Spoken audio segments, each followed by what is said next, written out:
İsrail katil, İsrail katil, İsrail katil, İsrail katil, İsrail.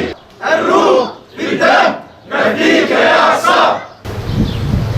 Allahu Ekber.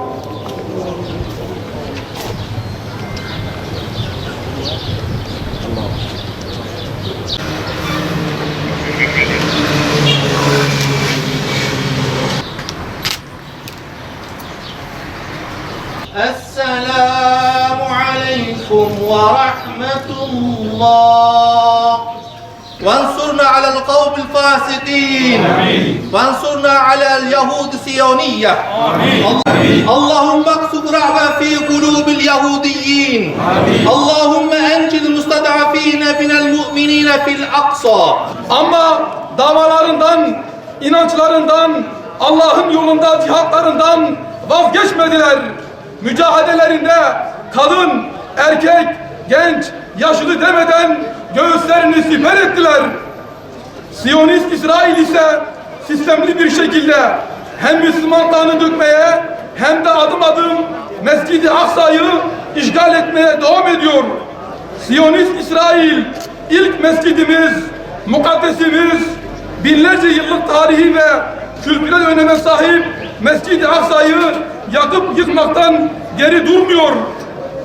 İbadetlerini yerine getiren Filistinli kardeşlerimize haince saldırmakta, işgalci sivil Siyonistler Mescid-i Aksa'ya olan baskınlarına hala devam ediyor. Siyonist İsrail'in, katil İsrail'in başta Gazze olmak üzere masum Filistinli kardeşlerimize karşı yapmış olduğu saldırılarda kontaktaki bebeklerden sokakta oynama çağına gelmiş çocuklara, delikanlı genç kardeşlerimizden hamile annelere, genç, yaşlı demeden Filistinli kardeşlerimizi şehit düşürmüştür. Terör örgütü İsrail sadece Müslümanlar için değil, bütün insanlık için bir beladır.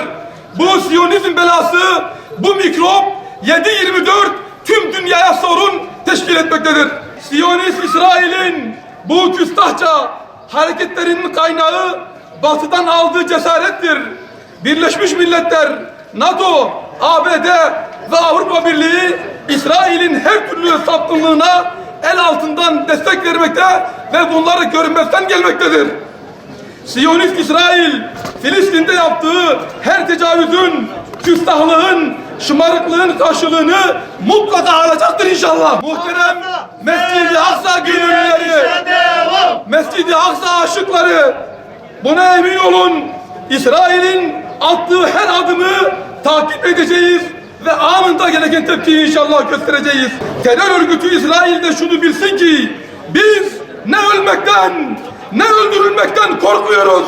Her küstahlığın, şımarıklığın hesabını soracağız inşallah. İnşallah. Müslümanların ve mazlumların birlikteliği inşallah Siyonist İsrail işgalinin sonunu getirecektir. Ey şehadet aşıkları! Şunu herkes bilmeli ki Siyonizm tüm insanlığa yöneltilmiş bir tehdittir. Müslümanlar Siyonizmin ve Siyonist İsrail'in tuzaklarına düşmemelidir. Hangi renkten, hangi ırktan olursa olsun Müslümanlar kardeştir. Hangi renk ve ırktan olursa olsun barış ortamında yaşamak her insanın hakkıdır. Ey şehadet aşıkları! Siyonist İsrail'e karşı birlik çağrımız, tepkilerimiz, açıklamalarımız, harekete geçmesi gereken herkes harekete geçinceye kadar devam edecektir inşallah. Terör örgütü İsrail çok yakında nasıl bir inkılaba uğrayıp devrileceğini görecektir. Terör örgütü İsrail'in Kudüs'ten ve işgal ettiği topraklardan sökülüp atılacağı günler yakındır.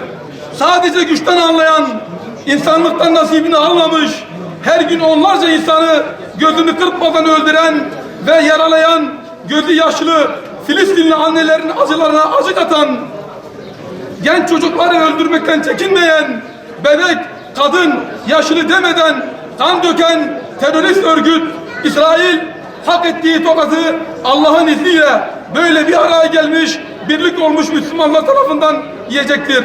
Bölgeye ve dünyaya huzur ancak böyle gelir. Filistin ve Kudüs davasının yılmaz savunucusu, İslam Birliği'nin kurulması adına ömrü boyunca çalışmalar yürüten ve İslam Birliği'nin mutlaka kurulması gerektiğini bizlere miras bırakan 54. Hükümetin Başbakanı merhum hocamız Erbakan hocamızın İsrail laftan anlamaz, yalnızca güçten anlar sözü bir kez daha teyit olmuştur. Adil İsrail, Filistin'den defol. Adil İsrail, Filistin'den defol. Adil İsrail, Filistin'den defol. Yeryüzünde senin adını yükseltmek ve senin adının anıldığı mescidleri muhafaza etmek, hasreten etrafını mübarek kıldığın Mescid-i Aksa'nı koruyan Filistinli kardeşlerimize yardım eyle ya Rabbi. Yardımını onlardan esirgeme Allah'ım.